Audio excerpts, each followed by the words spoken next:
vision, or have another print disability which makes reading, holding a book, or turning a page difficult or impossible. The content is copyrighted by the respective publishers. For more information, please visit us on the web at nfradioreading.org. Hello, this is Laura, and for the next hour I'll be reading from the January 11th issue of the New York Times Style section on the Niagara Frontier Radio Reading Service. Can you optimize love? A group of tech executives, app developers, and Silicon Valley philosophers are seeking to streamline the messy matters of the heart. By Amanda Hess. Cody Zervis was looking for a wife. He used to be engaged, but then his fiancée broke it off, and now he was ready to explore new opportunities. He desired a 1 in a million match, which meant he needed to enlarge his dating pool. Just before Valentine's Day in 2022, he logged on to Twitter and offered a bounty of $20,000 to the person who introduced him to his future bride. The prize would increase each year until she appeared. Mr. Zervis remains single, but his wife bounty found him another kind of partner. It led to an introduction to Jake Kozlowski, the founder and chief executive of Keeper, a matchmaking startup built around artificial intelligence. Now Mr. Zervis is the company's chief product officer, playing data Cupid for other straight people with exacting standards and money to spend. In November, he traveled to San Francisco to represent Keeper at Love Symposium, a freewheeling gathering of earnest founders, experts, and intellectuals with an interest in proliferating healthy connection at scale. I reached out to Mr. Zervis when I saw him on the symposium schedule, promoting the idea of love at first match. He became my entry point to a certain way of thinking about human relationships, as problems that could be measured, optimized, and solved. Over the course of the weekend, and for $200 a person, attendees heard presentations on relationship outcome prediction technology, investigated meta-rational marriage practices, and joined a flash matchmaking session at SF Commons, a shoes-off fourth place on the same street as a Salt and Straw and a Buck Mason. Among them were an MIT-trained philosopher builder generating human digital twins for dating simulations, a woman plotting to print her own currency under the pseudonym Aine Forger, a British mind coach who offers intuition sessions, a social media manager developing a religion for people with autism, and Ann Pierce, a startup founder who organized the event. Silicon Valley has been mediating human relationships for decades, reshaping our private lives with its speculative bubbles and ideological currents. Love Symposium, now in its second year, has emerged as the romantic discourse has reached a tenor of disaster. There is a marriage crisis, a loneliness epidemic, a demographic collapse.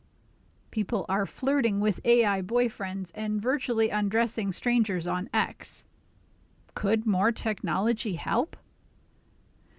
Miss Pierce greeted me at the Commons on a Friday afternoon in a red turtleneck dress, leading me past a hallway adorned with Hogwarts house pennants to a couch secluded by rolling whiteboards.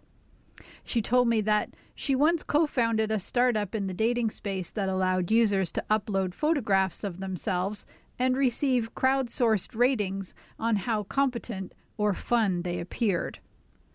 After her co-founder bought her out of the company, around the time she divorced her husband of 10 years, she semi-retired and took up an interest in the subject of interpersonal conflict.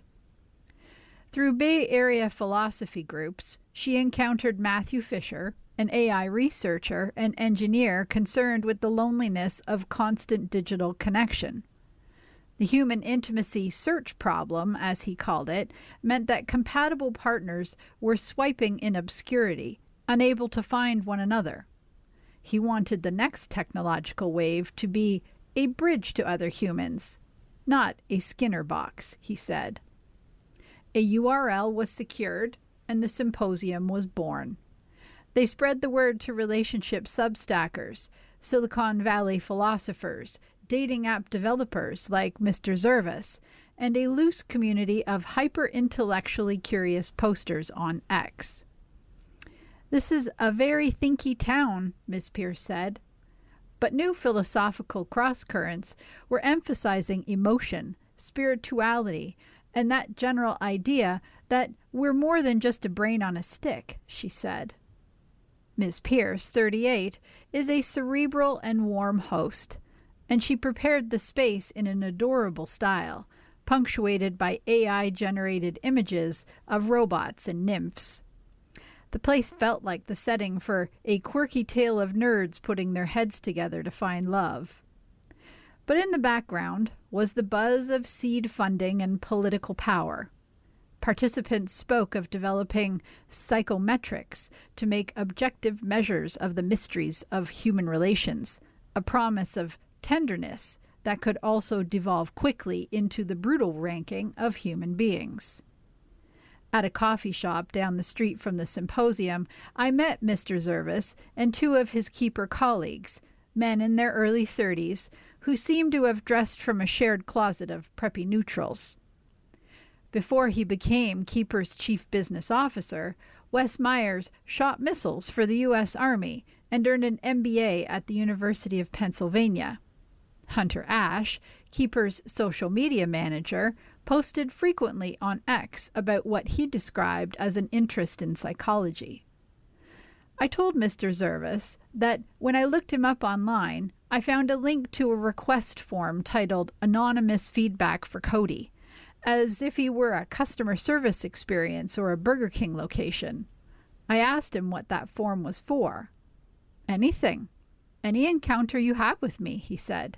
"Collecting and improving based on feedback is an important part of any process in life.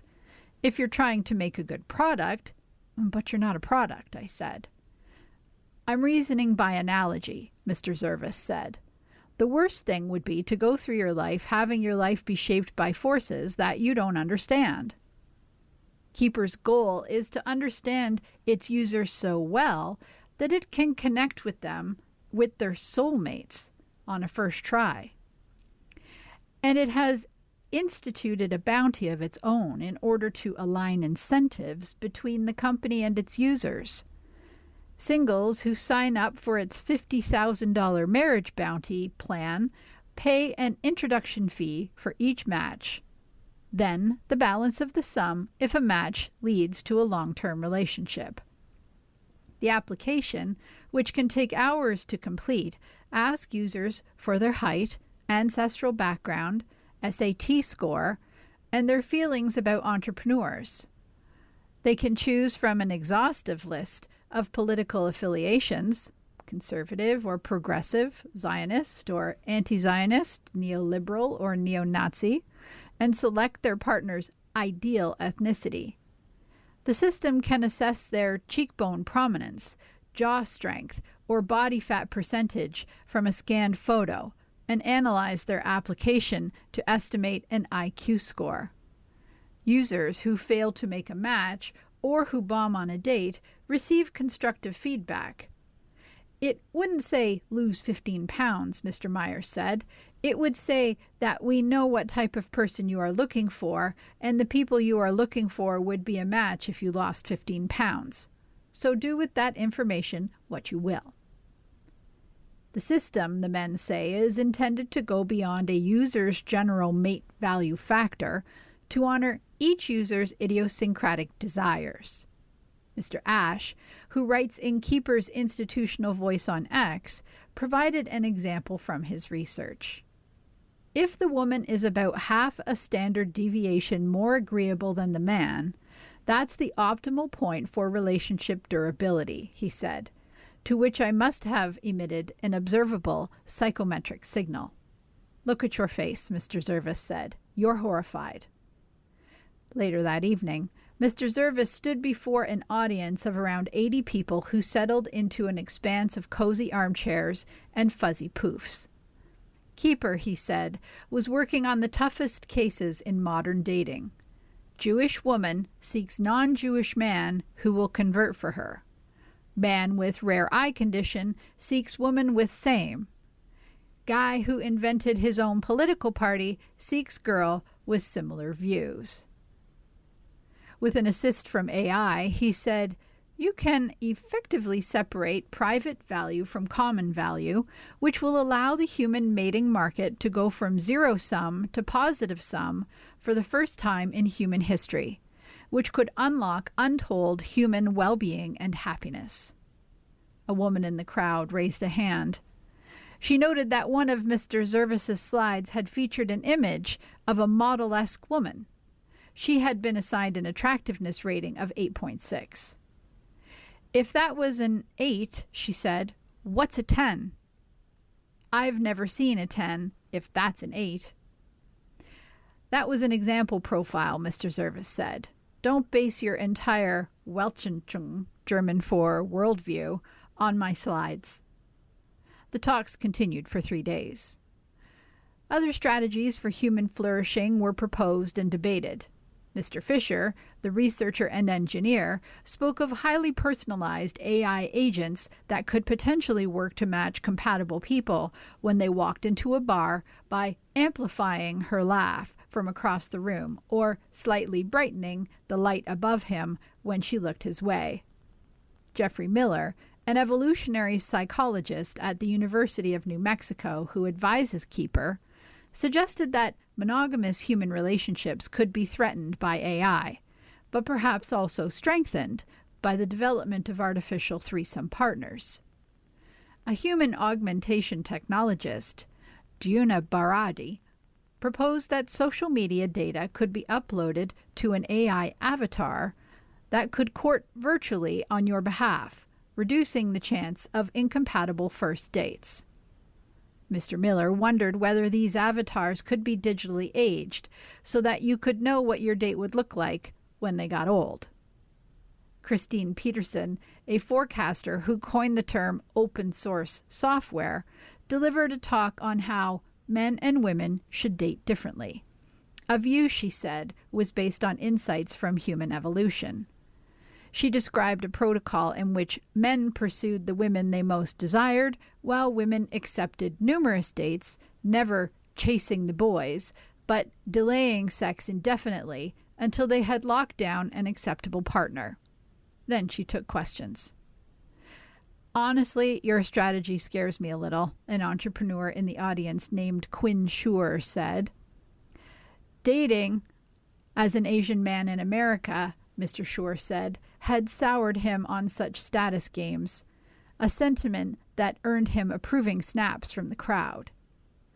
I prefer that someone just likes me for who I am, he said, to which Miss Peterson replied, oh, well. Mr. Schur, 35, told me that he's developing an app that uses AI to facilitate friend groups among people with similar interests and vibes, eliding hierarchies and softening romantic pressures. He described it as finding your soul buddy. When he lists himself on dating apps, he feels that all that his matches see is a 5'6" Asian American man. If they get to know me as a tennis buddy, they might realize that I'm actually really patient. I'm nice, I'm willing to teach people, and I'd be down for grabbing a drink afterward, he said. Before artificial intelligence, before the internet, the computer dating systems that emerged in the 1960s were forged along conservative social lines, seeking to match partners, assumed to be heterosexual, by race, class, and education level. It was an attempt to make the technology seem more respectable, so that computer dating was not going to upset social hierarchies, said Mar Hicks, a historian of technology at the University of Virginia. The social implications are that the rich get richer, the powerful stay powerful, and they internally validate their frankly quite stupid ideas. As I learned more about Keeper, I came across the personal X account of Mr. Ash, its social media manager.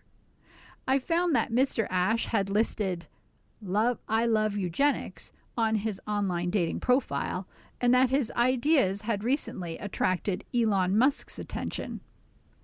As he posts online in Keeper's Voice about how the app's pro-family technology can introduce you to a person you love so much that you want to make more of them, his personal account shares other views on family formation.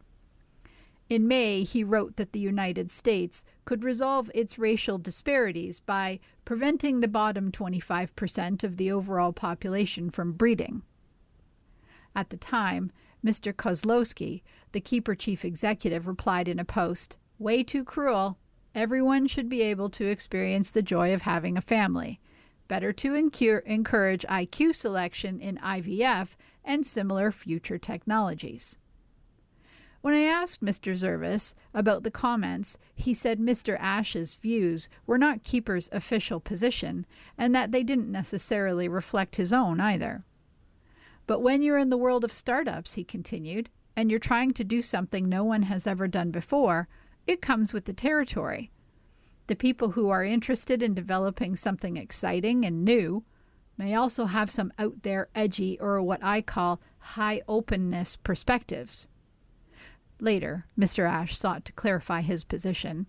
"I do not support any kind of mandatory sterilization," he told me over email. The purpose was to illustrate the general point that colorblind policies can result in group convergence over time. The Love Symposium was a place for selling apps and ideas, but also submitting them to skeptical inquiry. Some participants questioned how much this business of measuring people, ranking them by mate value, and doing so at scale, had to do with loving them. "I don't want people to rely on AI rather than their own inner guidance system," said Georgina Dorothea, a mind coach and psychic who mingles at the post-rationalist community. "That's where we lose autonomy over our own thoughts, our own will, on an extreme basis." It's a little Black Mirror, this idea of an algorithm deciding who your soulmate is and running simulations in the background to see if it will work out, said Lana Lee, referring to the Netflix series. During her session, Ms. Lee, who writes a Substack about data and dating called Love Me Like a Robot, presented her own lessons from a year of dating. When she surveyed a group of men she had casually dated, asking why things didn't work out, she was surprised to learn how many mentioned her vaping habit and her messiness. "So I stopped vaping, and I stopped bringing men back to my apartment," she said. Soon after, she met her current boyfriend, a messy man who vapes. Miss Pierce, the event organizer, finds herself somewhere in the middle. "It is really difficult to measure people," she said. "And in the process of measuring people, you change people." On Sunday afternoon, Love Symposium organizers persuaded a couple who had met on Hinge and planned to go on their first date at a nearby coffee shop to instead stage the encounter in front of an audience. Mr. Fisher called it a great reminder of the messy and emotional realities of the human experience of dating that we're trying to improve. A research scientist and stand-up comedian walked into a symposium. They were accidentally matching in black jeans and gray long-sleeve shirts. They sat on a couch at the front of the room, their legs almost touching. We watched them negotiate their connection, trying to figure out if they liked each other and how much they ought to show it. Then we interrogated them. "What are your relationships with your mothers? Do you want kids? Somebody open a prediction market. We would like it if you slow danced for us," Miss Pierce said. They assumed the standard position. The audience felt giddy with the possibility that we could engineer a romance with a few simple commands. When the symposium ended, they decided that they were better off as friends. You are listening to a reading of articles and features from the New York Times Style section on the Niagara Frontier Radio Reading Service. How to Live Like a Wolf. The author and Trump antagonist Michael Wolff has his wife, Victoria, to thank for his latest chapter, Lifestyle Influencer. Now she's becoming one too. By Rory Satran. When the relentless Donald Trump chronicler Michael Wolff finally got on Instagram in 2025, he was prepared for political trolls. What he wasn't expecting was the questions about his Luke's cardigans and compliments on his tufted armchairs. The 72-year-old writer, who does not consider himself a journalist, films his bombastic takes on current events from a 19th century Hamptons home straight out of a Nancy Meyers movie. Mr. Wolff, who has been a main character in the news himself for conflicts with the President and First Lady, frequent appearances in Jeffrey Epstein's inbox, and claims made in his books, navigates the political swamp amid freshly picked zinnias and rows of glinting copper pots. It's CNN's Crossfire mixed with Ina Garten's Be My Guest. The mastermind behind Mr. Wolff's domestic idyll, known and his new chapter as a social media influencer, is his wife of nearly 8 years, Victoria Wolff, 45, who has helped her husband start a Substack newsletter, Howl, and an Instagram account.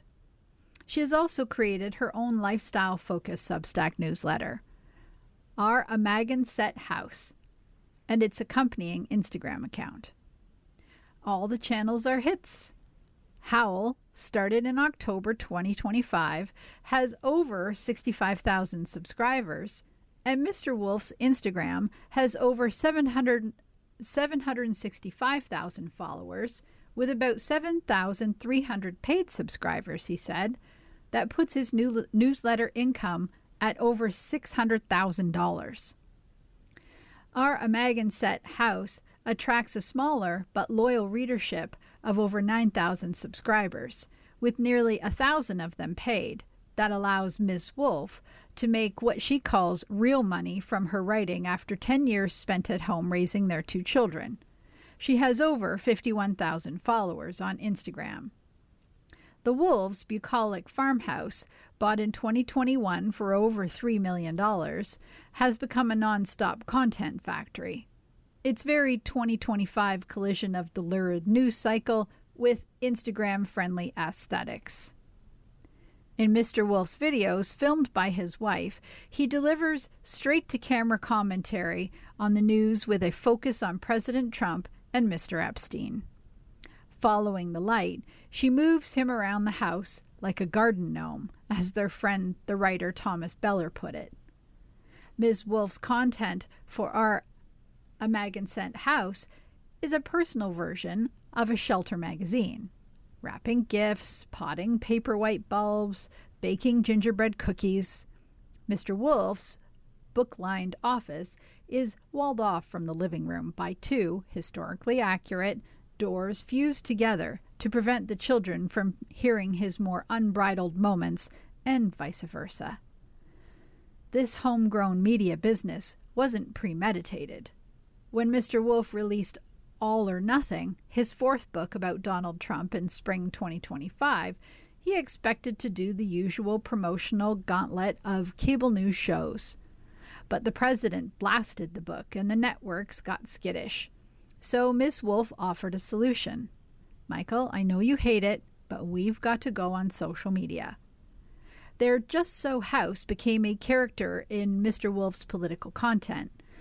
Ms. Wolff found that many of the new followers said, I'm here for the commentary, but I'm staying for the decor, which she found hilarious and weird. She remembered thinking, he's talking about these horrific, depressing things in this bucolic setting, but actually it worked completely, and it made it stand out. She crept out from behind the scenes to start her own Substack and Instagram in fall 2025 to keep up with the demand. In her Substack, she wrote, "It remains to be seen if we will combust in this new social media phase." Referring to her husband, she added, "Meanwhile, the subjects of his work, Trump, Murdoch, Bannon, Epstein, hover like Dickensian specters over the otherwise idyllic 1829 farmhouse. For Miss Wolfe, our Amagansett house is a tentative step into the limelight for a woman who felt burned by the media when she first got together with Mr. Wolfe almost 20 years ago. When Victoria Flothe met Michael Wolfe, a writer almost twice her age, who was married with 3 children, at a dinner party in 2006, they hit it off immediately. He was working on a story about the embattled editor and publisher Judith Reagan, who was fired from HarperCollins, and Miss Wolfe had a source for him. In 2007, after they had started dating, but before he was divorced, she accepted a job as a researcher at Vanity Fair, where he was a contributor, but she said they did not interact at the office. She eventually decided to leave the magazine in 2008, but the media stirred up rumors about their supposedly torrid office romance. Ms. Wolfe said she was dancing on the grave of the gossip website Gawker. Ms. Wolfe's early attempts at telling her own story, an essay in the British magazine The Spectator, and an online series of essays about female desire, were eclipsed by questions about the so-called scandal. After that, she felt discouraged. "I was stuck as a 27-year-old in the internet world," she said, "so it was creatively very inhibiting. I felt like I couldn't share anything because people would pigeonhole me as that strange intern," she continued. She was never an intern at Vanity Fair, as some outlets reported at the time. She devoted herself to parenting their children, baking, painting, and decorating. She also worked on a historical novel, which now sits in a drawer. The couple lived in Manhattan until 2024, when they moved full-time to Amagansett. "Until this past spring, I was living a very private, creative life," Ms. Wolfe said. She'd always been drawn to the domestic arts, she said. "This life which we're leading is a manifestation of my childhood dream," she said. Growing up in Sarasota, Florida, and Atlanta, she studied Martha Stewart and Alexandra Stoddart's entertaining books. Her grandparents, Richard and Louise Flothe, were a writer-illustrator team who wrote charming children's books, many of which are arranged on a table fireside at the Wolfe's house today. She credited them, along with her father, Ronald Flothe, a documentary filmmaker, for inspiring her imagination and penchant for staging picture-perfect scenes. She remembered her father instructing her to rewrap and reopen Christmas gifts over and over for home videos. The fashion publicist, Erica Behrman, a friend from the city, said that on Valentine's Day, Miss Wolfe and her daughter would go beyond handmade cards. They handmade the actual paper. That is Victoria in a nutshell. When she set up her husband's social media accounts, Ms. Wolfe realized that the quiet work she'd been doing in the background might be interesting to other people. She had long shared snippets of her home life to her private Instagram account, and she finally felt emboldened to make it public. Of the gossips, she thought, "I'm a middle-aged woman. What are they going to say?" She started to build her own brand through creating Michael's social media, said Kate Orne, the creative director-in-chief of the magazine Upstate Diary, who got to know the couple after inviting them to an event at Jackson Pollock's former home in the Hamptons. For Mr. Wolfe, this is yet another chapter in a long, public, and intermittently lucrative media career, including forays into the business side. His 1998 book, Burn Rate, is a memoir about his misadventures as a tech founder with his company Wolfe New Media, which published books about the nascent World Wide Web, and had an early search engine. 10 years later, he started Newser, a news aggregation site. After a period as a columnist at New York Magazine, he was part of a group that made an unsuccessful bid to purchase the magazine. Mr. Wolfe sees those experiments as disasters and credited Ms. Wolf with having the vision for his latest self-publishing era. He pointed to the success of his regular video podcast with Joanna Coles, Inside Trump's Head, for the Daily Beast. At over 500,000 listeners, it has bigger audiences than cable television, he said, which grew out of the Instagram presence devised by his wife. This is a business and media revolution going on here, he said. Mr. Wolf compares his wife's curation to the packaging of a magazine. He said that when he wrote for the New York and Vanity Fair, his stories would be expanded, framed, and visualized with a larger context. That's what Miss Wolf, in her filming and set design and publishing of their channels, is doing on Substack and Instagram. A short walk from the Amagansets' charming storefronts, the Wolf's home is part of a modern, upscale Mayberry. Ms. Wolf said that one of her favorite movies was the 1945 classic Christmas in Connecticut, in which a writer fabricates a picture-perfect rural life in her newspaper column and then is forced to devise it.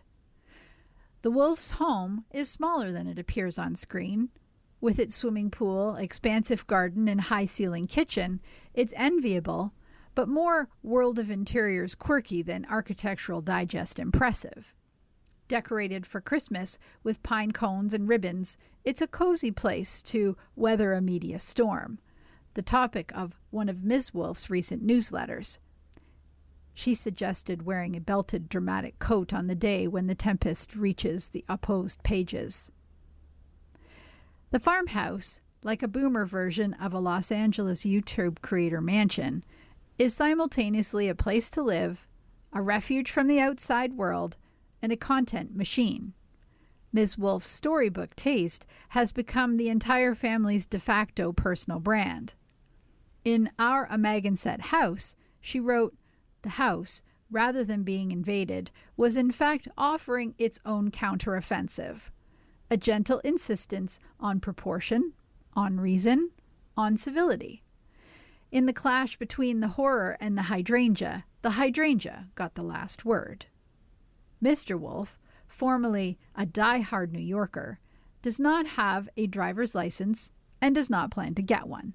He walks everywhere in the village and said it was like still being in the city.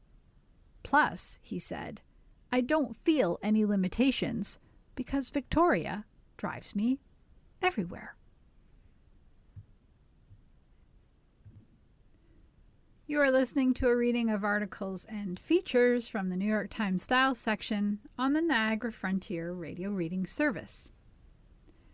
Gwyneth Paltrow's throwback manicure gets new life in Marty Supreme. Her press-on nails in the movie tell a deeper story. By Leanna Satinstein. In Marty Supreme, when the lanky ping-pong hustler Marty Mauser, Timothée Chalamet phones the silk-cloaked actress Kay Stone, Gwyneth Paltrow, from his purloined suite at the Ritz, she flashes a manicure that's dated even for a film set in the 50s. As she delicately curls her hands around the rotary phone, she shows off a set of pointy nails in a searing shade of red with a creamy half moon, a reverse French of sorts, riding the cuticle. The undulating nail design, now called the half-moon manicure, or simply the moon manicure, was on the fingers of many women in the mid to late 30s. It wouldn't have been called moon manicure because that was the default style, said Suzanne E. Shapiro, the author of Nails, The Story of the Modern Manicure. The amplification of the lunula, the pale crescent-shaped area at the base of the fingernail, created an elegant look that made a well-groomed almond-shaped nail appear longer, Ms. Shapiro put it. The manicure appeared on Vogue covers throughout the mid-30s, including on a Christmas-themed 1935 issue in which the nails displayed a curvy slice of cream, and on the June 1936 cover where the perky crescents sat like plump white suns on the horizon. The style was adopted by screen actresses of the time like Carole Lombard, Marlene Dietrich, and Anna May Wong. Great nails are seldom seen in Marty Supreme. Instead, the film is dominated by women with hands steeped in the shuttle grime of the Lower East Side. We know they work. We know they toil. But Kay Stone's striking yet flagrantly passé manicure alludes to her own ebbing and flowing struggles. The moon manicure was the look du jour in the 30s, and Marty Supreme is set in the 50s. The nails are not an anachronistic mishap, but a pointed nod. The character is introduced to the audience as she walks through the Ritz Hotel lobby while a group of reporters discusses her fame. She came and went, one says. We soon learn that the actress is preparing to make a comeback almost 2 decades after her heyday. To dial into that longing for the limelight, Kira Panchenko, the movie's makeup artist, set about reviving the démodé manicure. People sometimes say that women keep the hairstyle or eyebrows from the time they felt most beautiful, Miss Panchenko noted. I was like, I need to bring something from her past into her character, she said. So that's why I chose that. The fixation on the nails lunula dates back to Victorian days. There's a lot of writing about how lovely the moon is as a distinguishing feature, Ms. Shapiro said. The underlying significance of having a visible lunula was one of good grooming and sophistication. And while the supernal design reigned supreme until the late 30s, the moon manicure waned in popularity and was pretty much gone by 1942. Every now and then the design resurfaces as a throwback gag, as some kind of editorial style just to be distinctive, Ms. Shapiro said. Today the manicure re-emerges when there is an on-the-nose homage to the golden age of Hollywood. The burlesque dancer Dita Von Teese has worn the style, and the moon manicure appears in David Lynch's neo-noir film Mulholland Drive. Creating a moon manicure as pristine as the one in the 30s would have taken a painstaking amount of time, so the Marty Supreme team opted for press-ons. They hired Patty Yankee, a nail artist who has been affixing those sticky things to clients like Priyanka Chopra and Julianne Moore for more than 20 years. To perfect the moon manicure with a press-on, Miss Panchenko measured Miss Paltrow's nail beds to fit her design, and then Miss Yankee painted each moon freehand on the press-on. She made seven press-on sets, including extras, around 80 total, for Miss Paltrow, who had numerous nail changes. You can pull them off and just go to the next color within 5 minutes, Ms. Panchenko said, adding, Gwyneth is a speed queen. She just likes to get done really fast. Social Cues by Philip Galanes. My older relatives hurt younger ones with their blunt advice. What can I do? A reader is troubled by the sharp-edged advice being meted out to young relatives but reluctant to get involved in the conflicts. I have heard of two cases recently of older relatives making hurtful comments to our young adult relatives under the guise of imparting wisdom or giving helpful advice. In the first instance, a grandparent told a young adult grandchild to lose weight. In the second, an older uncle told a young nephew that he talks too much. Both young people came to me and told me how hurt they were by these comments. I was flabbergasted by the bluntness of my older relatives, but I wasn't sure how to respond. I don't want to get caught in the middle of these conflicts, but I don't disagree with the comments either. The nephew talks incessantly and the grandchild eats voraciously. What should I do? Relative. Let's start with the good news. It's terrific that your younger relatives felt they could come to you. You must have modeled kindness and empathy for them if they felt that you would be a source of help. Well done. Also well done, staying out of this. You would not be helping anyone by encouraging young adults to triangulate their conflicts by counting on older third parties to intercede. That's not where this ends, of course. It's unclear from your letter exactly how you responded to the young people. I hope you expressed compassion for their hurt feelings. If you didn't, get back in touch with them now. I've been thinking about that comment your grandparent made, for instance. Tell them you're sorry that they were hurt. Then really help them out. Send them back to the source of their hurt. Learning to stand up for ourselves is an important life skill, especially for young adults who may have relied on their parents or you to solve problems for them. Encourage them to communicate their feelings to their older relatives, as well as their expectations for future conversations. Offer to role-play these encounters with them to prepare for any resistance they may receive. That's the compassionate response here, helping young people to set boundaries and to process unwanted criticism. How hard to push for a cause you believe in. I am on the board of a foundation that supports research into a rare illness that affects a close family member. Many friends and relatives donate to the foundation regularly, but some never do. They can easily afford to donate based on the amount of traveling they do, for example. And when we interact with these people, they often ask about the health of our relative. It's awkward and frankly upsetting, but we don't know what else to do. Advice? Board member. I understand your emotional response. A close relative is sick and his or her illness is important to you. But don't let those reasonable feelings cloud your judgment or allow you to become self-centered. Other people are entitled to be concerned with different charitable causes. No one is obliged to donate to your cause out of fealty to you, and it's definitely not your place to police the charitable giving of others, based on leisure travel, no less.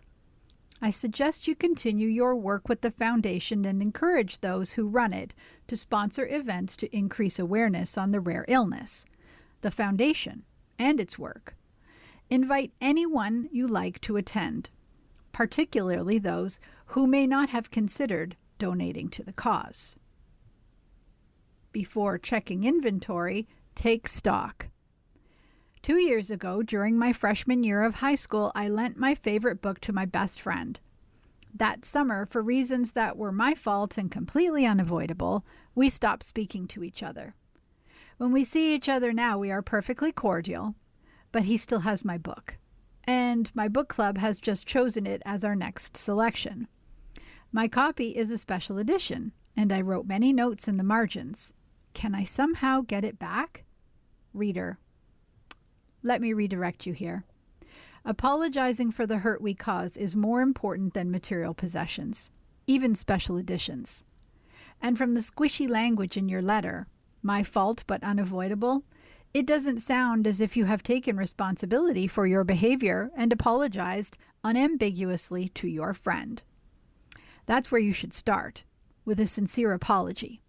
After that, whether your friend accepts your apology or doesn't, feel free to ask for your book, assuming he's kept it for 2 years. People first, then things, okay?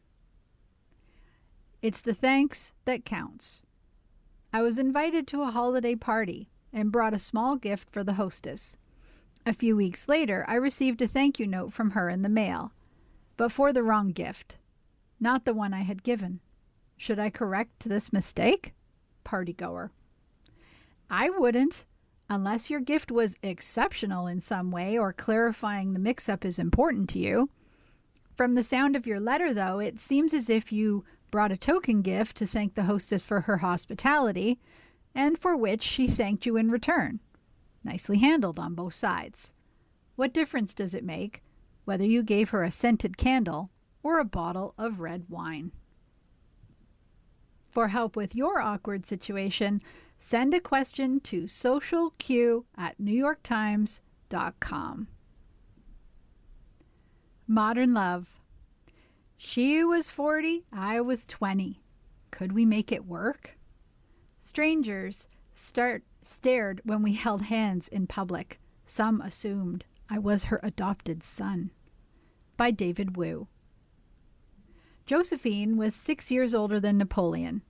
Brigitte Macron is 24 years older than Emmanuel. Modern medicine, in extending our lifespans and improving our long-term health, has made lasting love across large age differences possible. That has been a blessing for people like me and my wife, who is 20 years older than I. We will soon have been together for 40 years. I met her when I was just 20. Our chance meeting took place on a cold spring day in Boston at the Tufts University Library. On my way to the study space, I passed a large table covered with books. One volume caught my eye, a book on Armenian architecture. I didn't know anything about Armenian architecture, but I was planning a bicycle trip from Turkey to Israel and was reading everything I could about the areas I would be passing through, including Turkish Armenia. Curious, I sat down and began leafing through the books. Before long, I was startled by a cough. When I looked up, a woman was standing there staring at me. "Those are my books, you know," she said, clearly annoyed. I stood up. "I'm sorry," I said. "Armenian architecture is beautiful. I'm going to Ani in a few months. Now I know what to look for." "Ani," she said. "How? Why?" "I'm cycling from Istanbul to Jerusalem this summer with some friends," I said. "We're planning a detour through eastern Turkey before continuing to Syria." "Sounds like quite the adventure," she said. "I'm from Israel." "I'm from Taiwan," I said. "Nice to meet you. You're the first Israeli I've ever met." And that was how I met my future wife. Beyond our age difference, we were so different in so many ways that love was the last thing on my mind when we met. I was only in my second year of college. She was married with 2 children and working on her master's degree in art history. But she was excited that I was traveling to her part of the world, and I was excited to meet someone from it. That was all we had in common, I thought. But we started talking, and we haven't stopped talking since. Our romantic timeline, though, was exceedingly slow. It took time before our relationship deepened into something more. After I returned from my bicycle trip, I left for a year of study in Paris. By the time I came back to the United States, Margaret had returned to Israel with her family. It was not until 7 years after we first met, after her divorce, that I was sure she was the one, the great, inescapable love of my life. Even then, distance defined us. I moved to London so we could be closer, but she did not move in with me until her youngest daughter became a teenager. And it took another 10 years before we finally married. In Plato's Symposium, Aristophanes recounts the myth that humans were once whole beings, round, with 4 arms, 4 legs, and 2 faces. Zeus, fearing their power, split them in 2, condemning each half to wander the earth in search of its counterpart. For Aristophanes, love is our longing for our missing half. Can our missing halves be 20 years older than we are? Mine is, and loving her has meant learning to time travel. My wife had lived a full life before I was even born.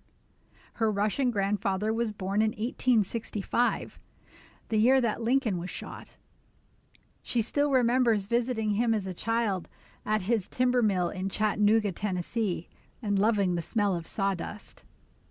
Her parents had escaped the concentration camps by crossing the Pyrenees on foot into Spain, and then making their way to New York, where she was born and raised until her family moved to Israel when she was 10. She remembers life in Israel without a telephone or a television, fierce summer heat without air conditioning, grocery stores offering only 2 types of cheese and 2 types of bread. Poor, but free. She relishes the memory of roaming the streets unsupervised and unafraid, playing games with apricot pits on still unpaved roads. When she tells the stories of her life, joys and losses that belong to another era, the decades between us dissolve. I listen, enthralled. And in those moments I understand that time travel is not a fantasy. It is memory shared, held, and honored. Margaret was 40 when I met her, a beautiful woman who turned heads in the streets.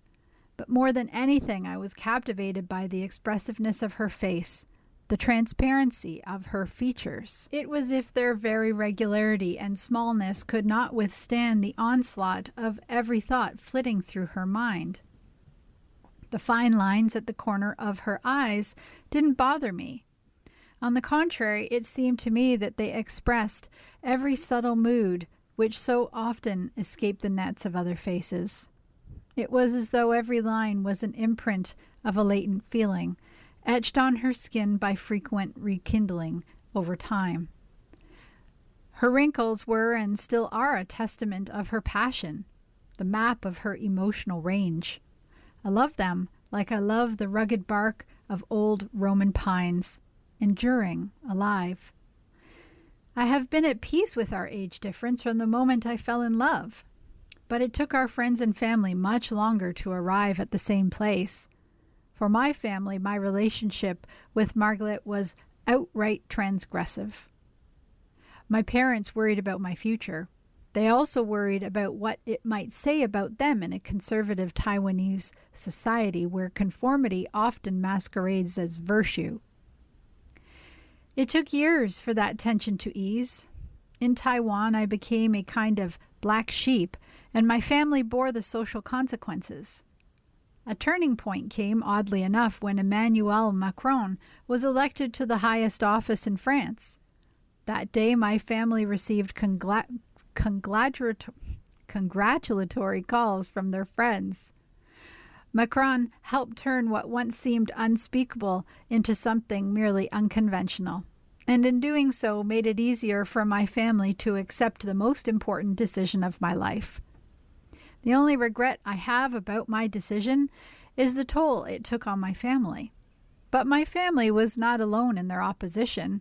My college friends thought I'd gone weird. "Don't you have an aesthetic problem with someone so much older?" one classmate asked without irony. Strangers stared when we held hands in public. Some assumed I was Margaret's adopted son. Others were more direct. "Are you a gigolo?" a curious man once asked me. "No," I said, stung to the core. "She's my girlfriend." "Oh," he said, offering a knowing smile. I've always considered myself lucky not only to have met the love of my life, but to have met her as early in life as I did. The fact that she had lived a life before I was even born gave me a head start in life. After we married, I became a stepfather to her 2 children, and ultimately a step-grandfather to her grandchildren. I never felt compelled to have children of my own. Having a partner who had already learned many of life's lessons gave me a sense of direction early on. I worked hard, built a successful career as an economist, and was able to retire just after I turned 50. But there is a price for everything. Finally, after nearly 40 years together, the age difference is beginning to have an impact on our relationship. Her mind is still young, but her body can't keep up. She's more tired than I am. She is less energetic than she used to be. 60-ish still feels young. 80-ish does not. I am counting on modern medicine to help Margaret stay healthy so that she can go on enjoying life with me, but I won't deny that love is also selfish. I want to keep her alive for as long as I can because I can't imagine my life without her. If this means that I must walk more slowly, talk more loudly, and spend more time in a doctor's office, so be it. But even if our time is lopsided and our future is shorter than we would have liked, I wouldn't trade the journey for anything. They say time is a thief, but I feel like I am the thief. Every moment with Margaret feels like stolen time, and our love has been my greatest heist. You've been listening to a reading of articles and features from the January 11th issue of the New York Times Style section. Your reader has been Laura. Thank you for listening. Coming up next in the Niagara Frontier Radio Reading Service, we have the USA Today. Following that at 2 o'clock is episode number 10 of Ron Chernow's book, Mark Twain. Stay with us for these readings and more. You're listening to the Niagara Frontier Radio Reading Service, broadcasting daily readings 24 hours a day of newspapers, magazines, and books to area people who are blind or have a print disability, who are provided reading radios. Radio Readings broadcast signal is provided at no charge by WNED. Radio Reading Studios are at 1199 Harlem Road in Cheektowaga, between William and Clinton Streets. Radio Reading's website is nfradioreading.org. For more information on the Niagara Frontier Radio Reading Service, call us at 716-821-5555.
The Niagara Frontier Radio Reading Service now presents a reading of articles and features from USA Today for January 14th. Your reader for this hour is Claudia. Anti-ICE observer groups on watch. Neighbors, activists vow to stay on agents' heels. At 5 a.m. most days, the Immigration and Customs Enforcement Watch Groups fires up its signal chat for another day of tracking arrests and raids in South Minneapolis. A homemade checkpoint made of blue recycling bins is already in place near Powderhorn Park. Residents check license plates and flag vehicles they don't recognize or think might carry ICE agents. Those vehicles are the ones that usually blow right past the volunteers, waving at them to slow down, said Andrew Falstrom, age 44, one of the organizers. At school drop-off,